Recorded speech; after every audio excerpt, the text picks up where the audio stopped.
A man reaps what he sows. The one who sows to please his sinful nature, from that nature will reap destruction. The one who sows to please the Spirit, from the Spirit will reap eternal life. And then in 2 Peter chapter 2, verses 19 through 22, where Peter says concerning those who had crept into the church as false teachers, he says of them that they promised them freedom, while they themselves are slaves of depravity. For man is a slave to whatever has mastered him.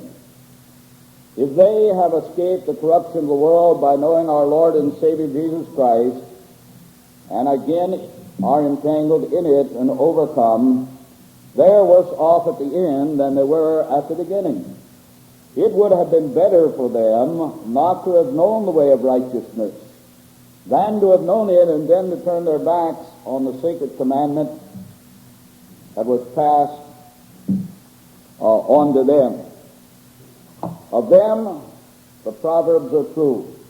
A dog returns to its vomit, and a sow that is washed goes back to her wallowing in the mud. These verses illustrate an oft-repeated concept contained in Scripture. Once the die is cast, once we have committed our lives to a course, man often follows it to its ultimate end. The course that many choose becomes obvious. With others, only history reveals the true issues of their lives. Even as Paul wrote to Timothy in 1 Timothy chapter 5 and verse 24 and 5, where he says, the sins of some men are obvious, reaching the place of judgment ahead of them. The sins of others trail behind them. In the same way, good deeds are obvious, and even those that are not cannot be hidden. In a perceptive article written in the year 1898, Edward Scribner Ames outlined 3 epochs in the history of the disciples of Christ. First of all, he said the first epoch began with the Declaration and Address in the year 1809. The second epoch with the founding of the Christian Standard in the year 1866. And he says the unmistakable sunrise glow of the third era was beginning in the year 1890.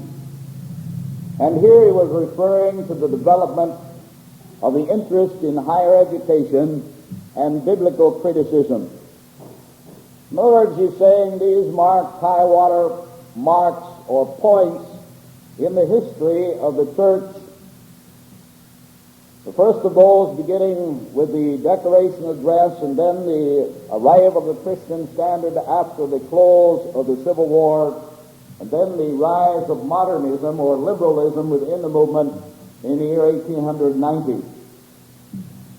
And I think this is perceptive simply from the fact that 3 major religious bodies eventually developed out of this effort to restore the New Testament church.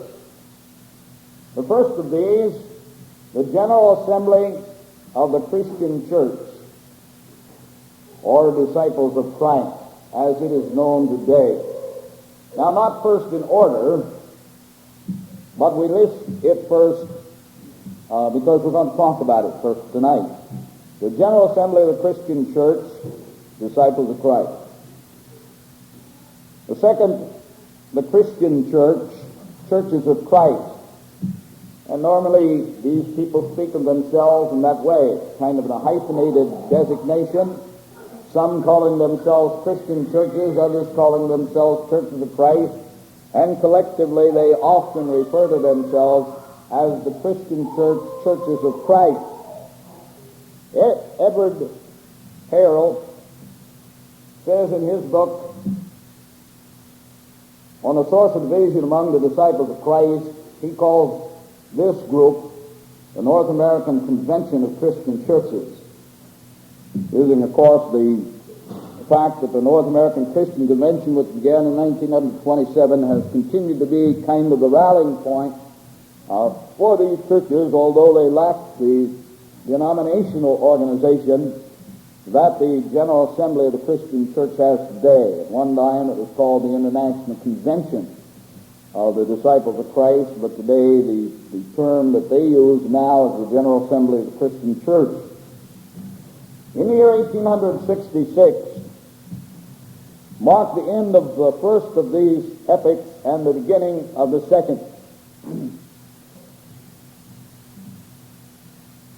In his book, that is Edwin Harrell's book, The Source of Social Division Within the Disciples of Christ, he says, in the year 1866, the disciples of Christ were less than half a century old and had only begun the process of understanding themselves. The American Christian Missionary Society was at this particular time the only national organization that really existed among the church at that time. It was, even at that time, a very ineffective organization and held only the loyalty of a very minority group within the church. We discussed some of the struggles that led up to the beginning of that organization, and its beginning in the year 1849, and in the ensuing years that passed, very little effort was actually done in the way of sending out the gospel to foreign countries. The first mission and missionary that was sent out was a man by the name of Barclay, and he was sent to Jerusalem. But he had very little success and soon returned home. Others were sent to Jamaica and other places, but again, the one who was sent to Jamaica soon suffered sickness and died, and they did not have the funds immediately to replace him. As we know, the year 1866 marked the end of the era of the pioneer leaders of the Reformation movement. This pioneer generation of church leaders had been rapidly vanishing from the scene as we approached the year 1866. And of course, new leaders, the second generation of leaders, was coming on the scene. Characteristic of this era, which began in the year 1866, and if we followed Ames's description, would have continued to about 1890, was one of the most enthusiastic stages and probably one of the most chaotic in the history of the Restoration movement. They were entering a period of rapid institutional growth and dramatic expansion. Because the country was expanding at a dramatic rate, and this movement had been born on the western frontier and continued to march westward with the growth of the nation. And its strongest areas were, of course, those areas that centered around the middle states and the midwestern states of Indiana, Illinois, Ohio, and Missouri. Kentucky and Tennessee, the major places where the movement had spread and found its greatest hearing and greatest number of adherents. We know that beginning with the Declaration of Address and continuing to the year 1866, we know that all the dominant doctrinal concepts of the Restoration movement have been set forth and laid down. The Sermon on the Law that Alexander Campbell preached, Scott's simple presentation of the gospel plan of salvation with the five-fingered exercise. It was told that he often contacted children when he would ride into a community and tell them he would simply ride up to the one-room schoolhouse that might be there in that country village, ride up and tell the school children who were on the grounds to go home and tell their parents that he was going to preach on the following thing tonight, in the community, and then he would hold up his hand, and he'd ask the children to hold up their hands, and then he would have them memorize those 5 concepts where one must hear the Word of God, believe it, repenting of sins and being baptized into Christ, and receiving the Holy Spirit into his life. And of course, he often preached to packed houses. Not only that, but Campbell had published that long series of articles in the Christian Baptist between the year 1823 and the year 1830, entitled The Restoration and the Ancient Order of Things. Then later on in the Millennial Harbinger, had printed the Christian system as a means of indoctrinating the people. And these doctrinal concepts and the literal interpretation of the Scriptures and going strictly by the Scriptures became the foundation of the movement for the next 50 years or more. There was a time of when there was quite a bit of tolerance within the movement, even for various varying opinions of many of the brethren. It was simply the fact that they were pleading not only for a restoration of New Testament Christianity, but they felt that that restoration would bring about unity, or a basis on which all men who believed in Jesus Christ could actually unite. And so they sought out that unity and were willing to work with people to bring them to the point of union on the basis of the Scriptures. There were 3 developments that dominated this era of history. First, there was a continuing and ever-acceleration and expansion which thrust the church into a position of numerical respectability. We talked a little bit about this in our message last night and the effect that it had upon the Restoration movement. As the churches began to expand and more people were won to the position of New Testament Christianity, the churches grew in size and also in social position and wealth. And this had a tendency to lead people into a more liberal view and away from some of the pioneer principles that had been set forth in the movement. A second generation of disciple leaders began erecting a system of denominational institutions and accompanying sense of denominational consciousness. Now, what do we mean by that? Well, simply this. Between the years 1866 and the years 1890, we find during that span of time that more and more organizationalism came into being within the churches.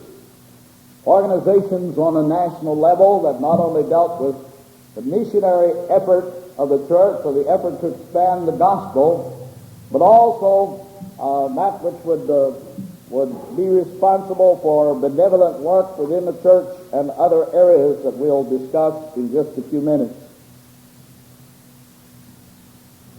People began to be more aware of the fact that they were distinct and unique as a people. And to some, this meant that they were well on their way to restoring the church as it was in New Testament times. But to others, it simply meant a distinct denominational plea or concept. And to them, that group, they wanted to move into a position of being a denomination among the denominations. And this element began to stress the concept of unity more than the concept of restoration. And then probably the third development during this time or era was the development of internal strife.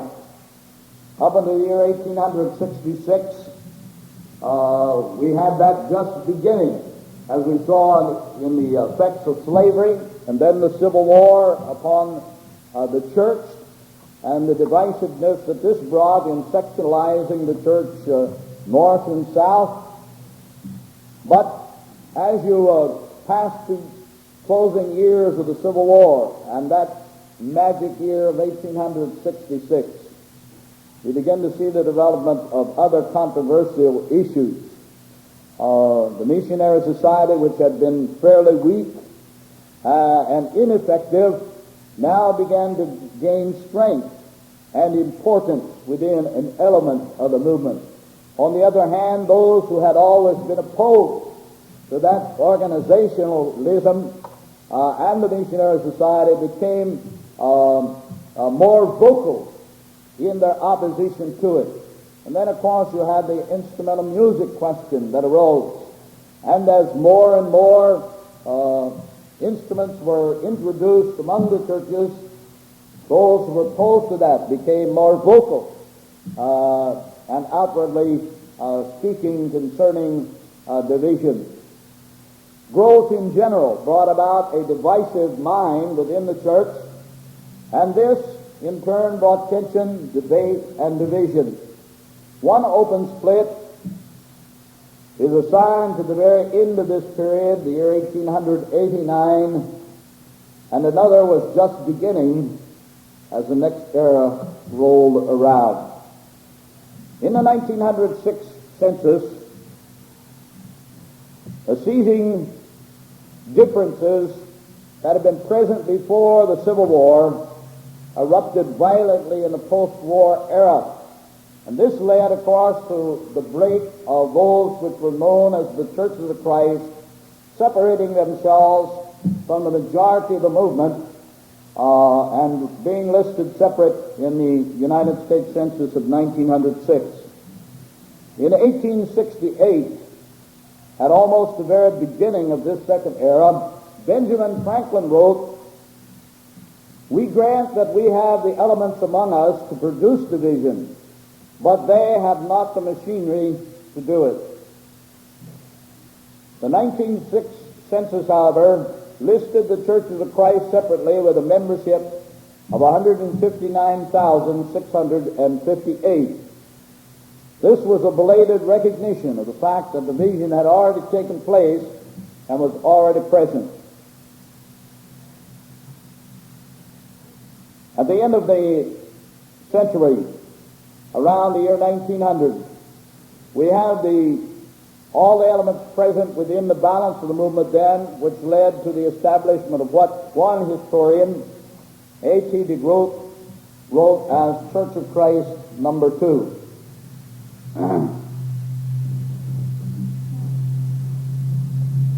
In Edwin Harold's book, Sources of Division, he says on page 6, "Furthermore, the moderate and liberal disciples who resisted the conservatives approached the end of the century in a state of uneasy peace.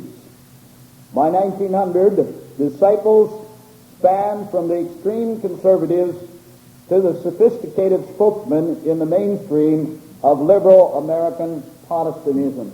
And when he uses the term disciples, of course, he's referring to the entire movement, the effort to restore the church as it was in the first century, the effort of the church in America. But he says that by the year 1900, you have within or coming out of that movement, not only extreme conservatives on the right of that movement, but it went the whole way to the left, to the point where many of the leaders of the far left he called sophisticated spokesmen who were in the mainstream of liberal Protestantism at the time.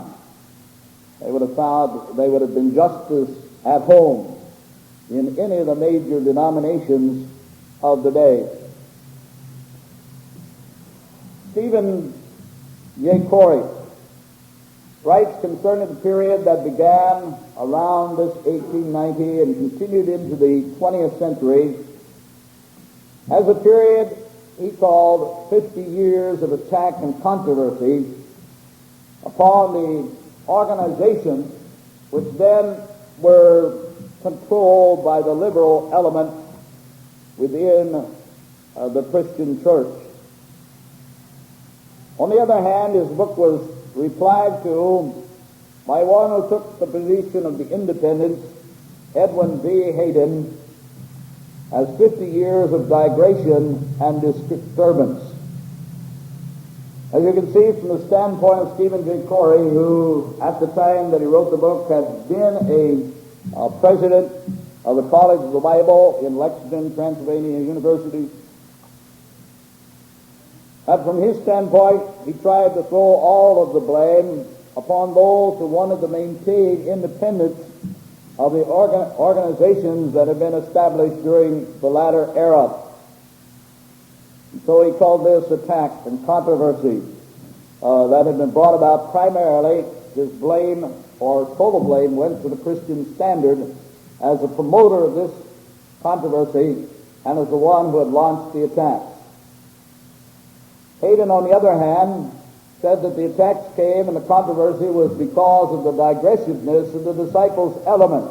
That is, their moving away from the principles upon which the Restoration movement had been established, and that they were the ones who were responsible for disturbing and breaking peace within the movement. A.T. de Groot, and I meant to bring the book and didn't bring it, published a booklet entitled, in the year 1956, he published a book entitled Church of Christ Number 2. And he was referring, of course, to the independent Christian churches. And when we use the word independent Christian churches, that term, independent, generally refers to those who chose to send support to their missionaries, whether in this country or on the foreign field, in a direct way rather than channeled through some agency or organization. And therefore they were simply labeled the independents or the independent Christian church. On the other hand, those who chose to cooperate with the agencies and channel their funds through the missionary societies and other organizations that had been established by that time were called the cooperatives. And so in this 50 years of attack and controversy, or digression and disturbance, depending on which side of the fence you were standing, and looking at the scene, you were either among the cooperatives or you were among the independents. And I guess they might have been labeled the non-cooperatives from time to time. But the very first words in A.T. de Groot's book are these: "The die is cast. There is to be a second division in the ranks of the disciples of Christ, a second falling away from the Reformation for Christian unity." And in his opening paragraphs of the book, it's obvious that he represents that element which was known as the cooperative, or became increasingly known as the disciples of Christ in terminology. Whereas those whom are referred to as breaking away came to be known increasingly as the Christian church. This second division, he said, was because they were breaking away or falling away from the concept of Christian unity, which he tried to trace back to the founding fathers, to show that the Campbells and Stone was more interested in unity than they were in the principle of restoration. It had just come to the point where many had quit believing that restoring New Testament Christianity was the answer, that the real answer to the problem of division that existed in the Protestant religious world was for those who represented what they considered to be our plea or our position to cooperate with these denominational people and try to bring about unity. I remember in the early 50s receiving a booklet from the Christian Board of Publication, which by that time had become the official publishing house for the Disciples of Christ, located in St. Louis, Missouri. The booklet was entitled, "Unity is Our Business." And it was in the ecumenical spirit of the day that the disciples, having joined the World Council of Churches, were interested in promoting unity. And it was revealed in the book that they had forsaken the concept of really restoring New Testament Christianity. Unity had come to the forefront. De Groot's book was an attempt to join the thinking of the then liberal movement with the pioneer members of the movement. Of course, this was not possible, but that attempt was made, and he In commenting concerning this division, he says the dias cast, there's going to be a second division. This was in the year 1956 that he wrote and published this book. He blamed that division upon the publication of a directory of the ministry by Vernon M. Newland in Rolla, Missouri. He published a directory of the ministry of the independent Christian churches, Churches of Christ. That directory is no longer published by him, but is published in Springfield, Illinois, I believe, at this particular time, and is published on a yearly basis. But in the very introduction to that particular directory, it was revealed that they would not list or did not desire to list any churches that were a part of those who cooperated with the agencies of the United Christian Missionary Society or the International Convention of the Disciples of Christ. That they only wished to list those who were independent of that and were in favor of supporting the independent missionary. Of course, last night in our message we dealt with some of the modernism and liberalism that the revolt of the Christian Churches of Christ had made was a revolt against that modernism and liberalism, not so much a revolt against the organization itself. Although certainly the Christian church was divided, the independent Christian church was divided over the concept. As we've seen, the Restoration Herald Association under James DeForest Mertz, he pictured the establishment of that Restoration Association as simply a competing missionary society. But it was obvious that many of the men who were in the Restoration Herald and the Restoration Association were not in favor of it being that, and Mertz was finally driven out of that effort and was taken over by Robert E. Elmore and others who did not favor establishing it as a missionary society, but rather simply as made to stir up the independents primarily against the cooperative efforts at that particular time. I'd like to read from Corey's book some of the, in his introduction, what he has to say. This book, 50 Years of Attack and Controversy, was made available by the contributions of a number of disciples' churches as an attempt to justify and to place the blame of division that was on the horizon at the time that this volume was written upon the independent movement and particularly the Christian Standard. This was published in the year 1953, and it was offered free to any preacher who was associated with the Restoration movement in any way.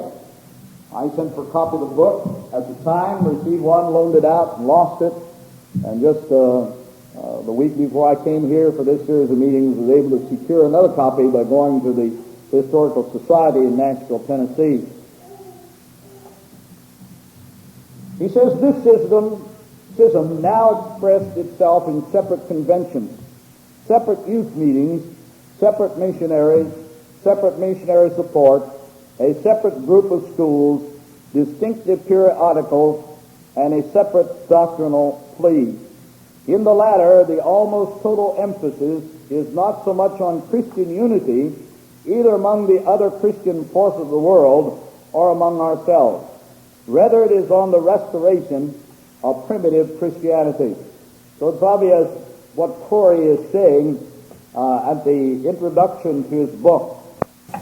It's obvious what Corey is saying in the introduction to this book is that the expression, this division between the liberal disciples of Christ and the independent Christian churches had expressed itself because now there existed in 1953 separate conventions.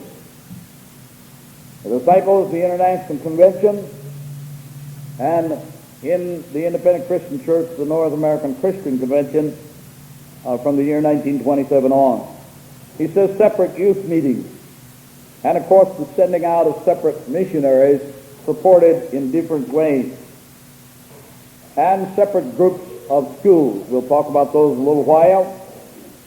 Separate periodicals, that is magazines, Christian Standard, the major magazine, represented the independent Christian churches by 1953, and the Christian Evangelist, or later simply known, I believe, as the Christian, being the voice of the disciples of Christ. And then he talks about the difference in doctrinal concept between the two groups. And he stresses that among the liberal forces, there was a desire for Christian unity, not only among those who had come out of the Restoration movement as a plea, but among what he calls the Christian forces of the world, referring to, of course, to a denominational world. On the other hand, he said the independents were not interested in joining forces either with the liberal disciples or with the denominations, but rather their major doctrinal emphasis was on the restoration of primitive Christianity.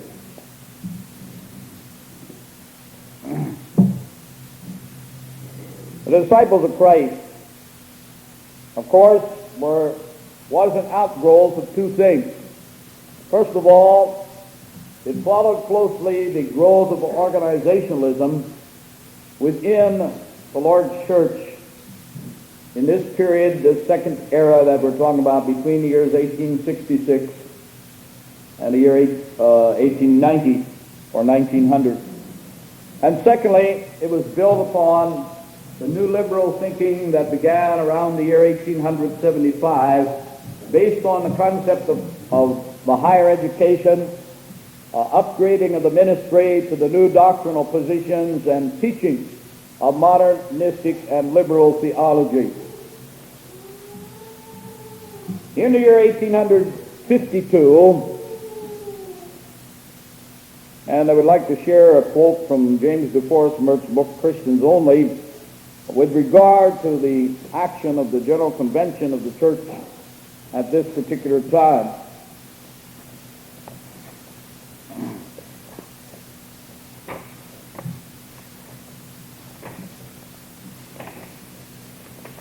Okay.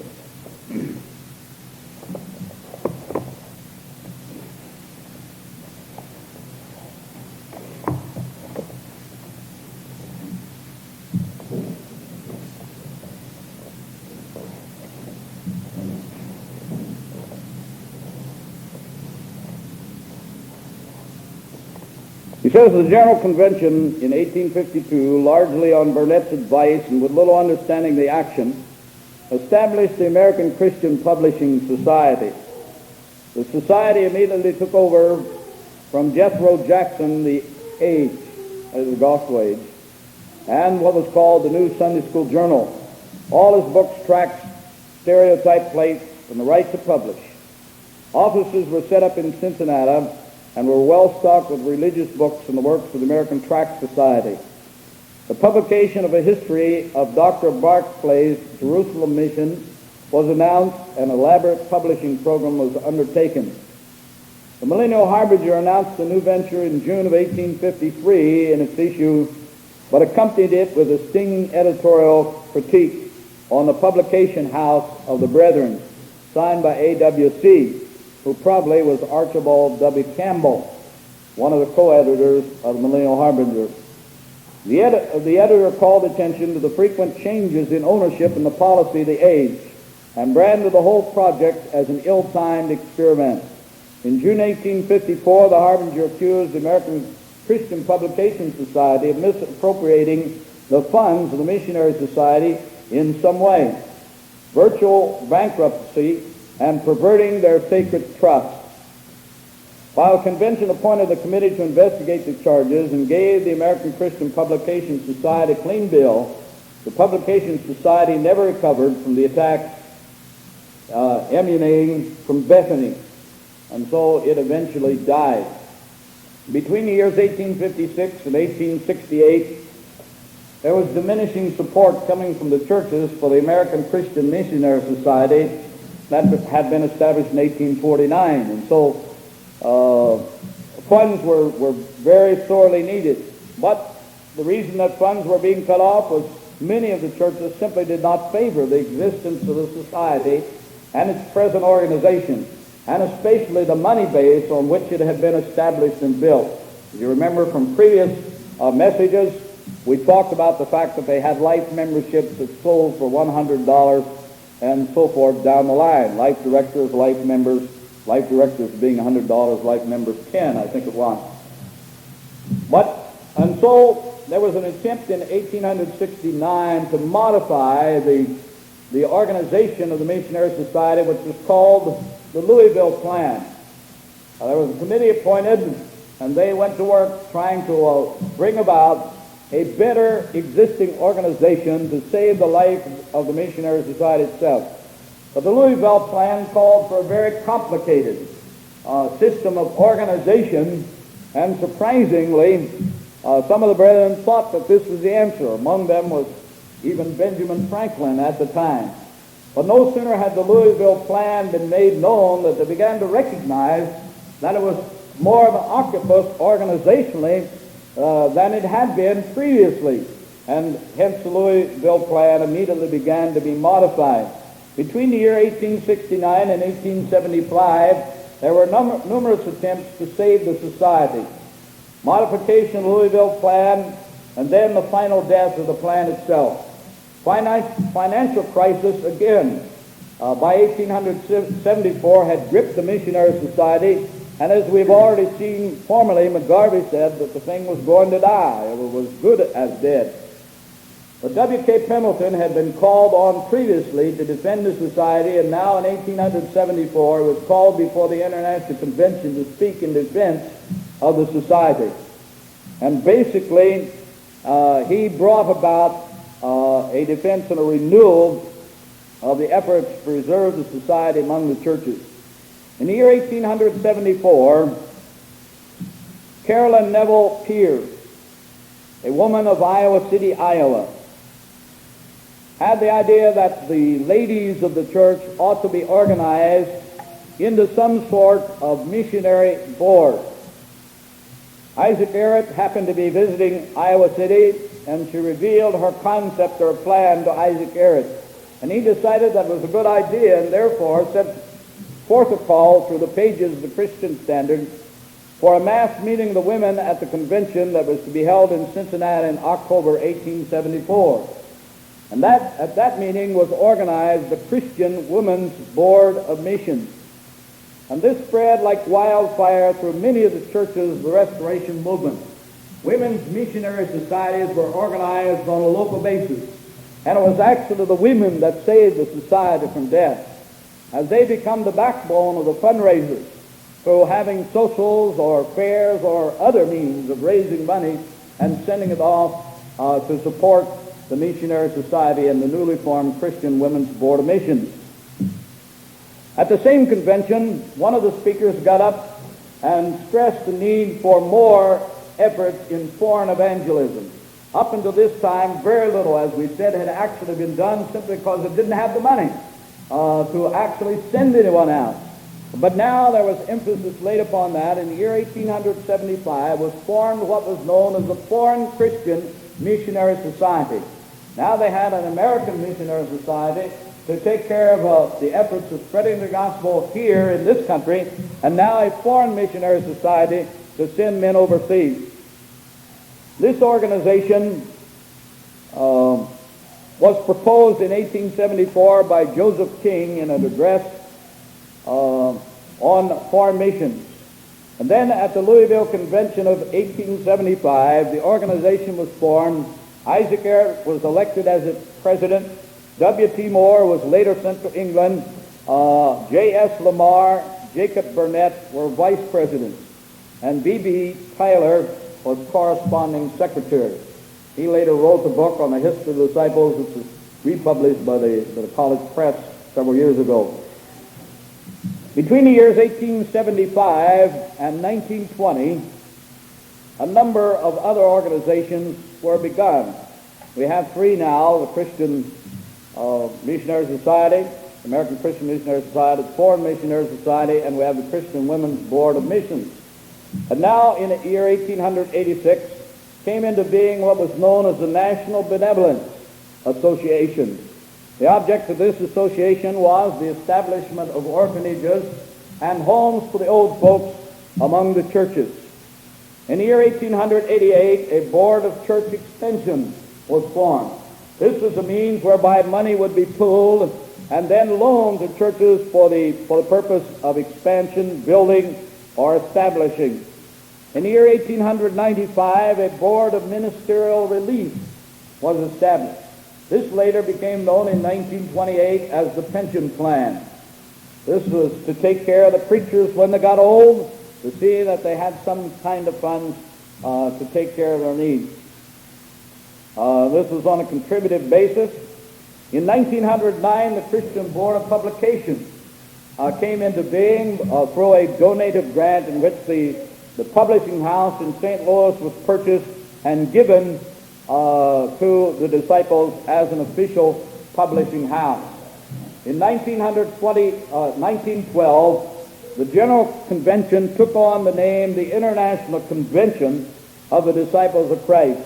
And in 1919, these various organizations that we have talked about were brought into one umbrella organization, which was known as the United Christian Missionary Society. So we have this period beginning in around the year 1866 and continuing through the close of the century as a great time of expansion of organizationalism within the church. Again, this era beginning around 1890 and continuing through 1926 marked a period of centralization of authority within these organizations. Actually, the United Christian Missionary Society had been proposed in the year 1893, and the first draft of the organization had been drawn up. But because of various reasons, it never came into being until 1919 and 20. In 1907, there was an attempt to make the American Christian Missionary Society a delegate convention, and each church had to have official delegates to be able to have a seat in the society. And then in 1913, the concept of an accredited representative, and only accredited representatives could be seated. And then in 1917, the International Convention actually became the overall organization, and all the other agencies of the Disciples of Christ were supposed to be reporting to the International Convention, and they took over the responsibility of publishing what was known as a yearbook, listing the church's contributions and so forth of the various agencies. In 1926, we have the Memphis Convention.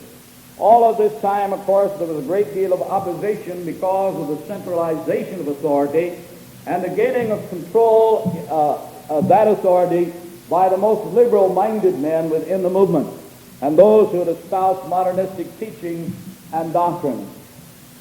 In those years, there was increasingly pressure put upon the churches to be controlled on district levels, on state levels, and then on the national level as well. State secretaries were appointed for each state, and he traveled normally among the churches and made sure that contributions were made and sent on to the International Convention and a headquarters that had been established in Indianapolis, Indiana. And then we move into a final period between 1926 and the year 1959 that we call the period of restructure, in which there was a continual consolidation, an attempt to bring everything into the fold of the disciples' hierarchy. Mertz says that after the Memphis Convention in 1926, almost all the entire institutional heritage of the Disciples of Christ came under the control of the left-wing liberals. Institutionalism continued to grow. The United Christian Missionary Society was now made up of the missions of the Home Board of Home and Abroad. They published a world called the Christian Women's Fellowship came into being as a replacement for the Christian Women's Board of Missions. There was a Board of Higher Education which controlled and centralized the colleges within the movement, and finally a Division of World Missions, which is to represent the church in the ecumenical movement. And the International Convention became the spokesman for that endeavor. The International Convention, as we said, published the yearbook, set up national headquarters in Indianapolis, became the umbrella organization of the Disciples of Christ, and changed its structure on several occasions, in particularly in 1956 at the Des Moines Convention. By that year, it came to bear all the marks of a denominational organization with an earthly headquarters and the liberal left, of course, in complete control. In the years 1933 and 34, the Board of Church Extension, the National Benevolent Association, and the Pension Fund became separate agencies, separate from the United Christian Missionary Society, but they retained their membership or affiliation with the International Convention of the Disciples of Christ. The whole purpose in this, of course, was that many of the independents had supported, in particularly, these three organizations.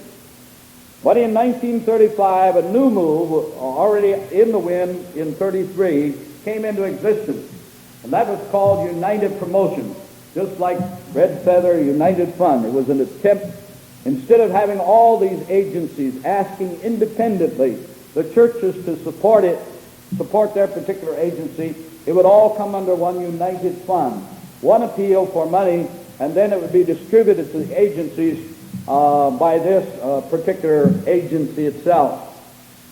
More and more of the money was filtered into organizationalism, and less was actually spent for the preaching of the gospel through this system.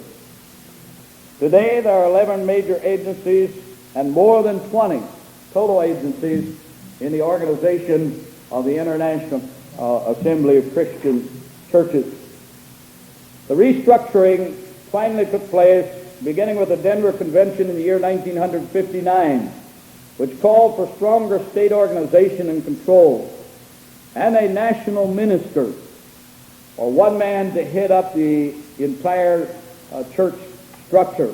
He finally received the term as being the moderator of the church, a similar term that is used by other denominational organizations. This was authorized, these changes began to be authorized in 1961 at the Kansas City Convention, and the restructure was completed in the year 1968. During these crucial years, various ones among the independents are T. Bell, of Johnson Bible College, was particularly in this effort to endeavor to show the restructuring that was taking place within the Disciples of Christ was to seal the doom of any church that reported to the agencies of the International Convention and name appeared in the yearbook, because it was going to be a denominational structure completely, and any church that remained in that would be legal property of the International Convention of Christian Churches.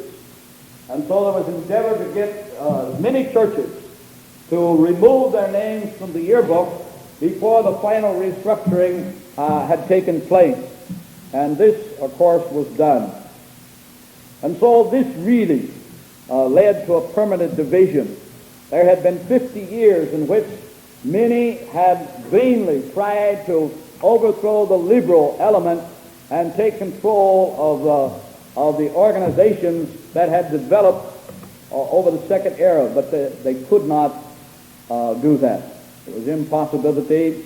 And today the disciples of Christ are not only involved in the ecumenical movement strongly in the World Council of Churches, but are likewise involved in what is called CUCU, which is a organization of Christian unity of 9 denominational bodies, including the Episcopalian Church, the Congregationalists, Disciples, and others.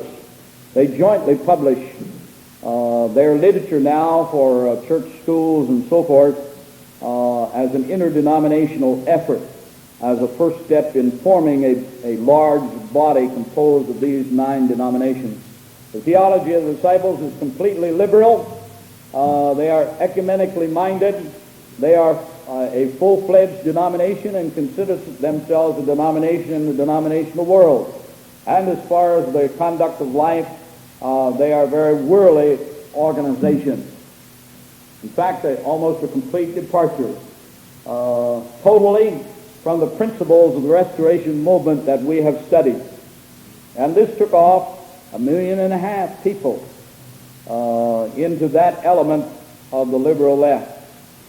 Secondly, of course, we have the Christian churches, churches of Christ, or the independent Christian church. Most of the schools, of course, have been taken over by the disciples. During these years of conflict, only actually 5 schools remained of the older movement that remained independent of the disciples of Christ, and some of these vacillated for a number of years during that period. These schools were Milligan College, which was established in 1882 in Tennessee. It's a liberal arts school among the independents today. Northwest Christian College in Eugene, Oregon, which was established in the year 1895. Johnson Bible College in Kimberling Heights, Tennessee, which was established by Ashley Johnson, was originally known as the Schools of the Evangelists. And it was established, I believe, in the year 1894 or 3. Minnesota Bible College in Minneapolis, Minnesota, which was established in the year 1913 under the influence of David E. Olson. Kentucky Christian College in Grayson, Kentucky, which was established as Grayson Normal College by J.W. Lushby, and this very early in the movement as well. It was after 1913, but it was in that era of the teens. Somewhere I haven't got the date written down. Since 1924, among the independent Christian church, over 35 Bible colleges have been organized, the majority of these coming into existence after the Second World War. Cincinnati Bible College, of course, was the first in 1924 to be organized when it was recognized the disciples controlled the majority of the schools within the movement. Manhattan Bible College came into existence in 1927, Atlanta Christian in 1928, in Atlanta, Georgia, Pacific Christian in 1928, San Jose Bible College in the year 1939, Ozark Bible College in the year 1942, and then Lincoln Christian College in the year 1944, and the establishment of a seminary there, a graduate school in the beginning of the 1960s. And there are, of course, a number of other schools, but all of them beginning after the end of the Second World War very rapidly. These schools multiplied as a means of trying to train a ministry now for a movement that recognized that they were actually independent of the disciples and its organization, and it needed schools for training these preachers, or so they felt anyway. The independent effort grew within just a matter of a few years, to the point where they had sent out 600 individuals overseas to 18 different countries. This Christian Standard became the voice of the independents. It was published by the Standard Publishing Company, which had been owned from 1866 by the original founders, Isaac Barrett buying them out shortly after that time, and then by the heirs of Barrett up into the year 1931. But in the latter years, much of the control was in the hands of descendants of Barrett who were not actually members of the independent Christian church. They began publishing materials that were geared not just to the Christian church, Churches of Christ, but were geared to an interdenominational audience. And so they began to follow the international lesson base.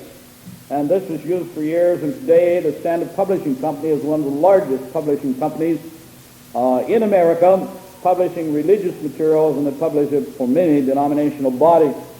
In the year 1955, the Christian Standard was sold to John Bolton, Sr. of Boston, Massachusetts, a member of Baptist affiliation. And at the time, it was decided that the Christian Standard should operate independent, pretty much independent, although owned by the Standard Publishing Company, under control of a publishing committee who would maintain its loyalty to the Restoration concept. A National Christian Educational Convention met in August of 1956 at Cincinnati, Ohio, to try to set up or establish, and it did eventually, a committee to operate the Christian Standard to maintain its loyalty, as they said, to the Restoration concept. Other endeavors took place, such as the formation among the independents of a Christian Missionary Fellowship in the year 1949.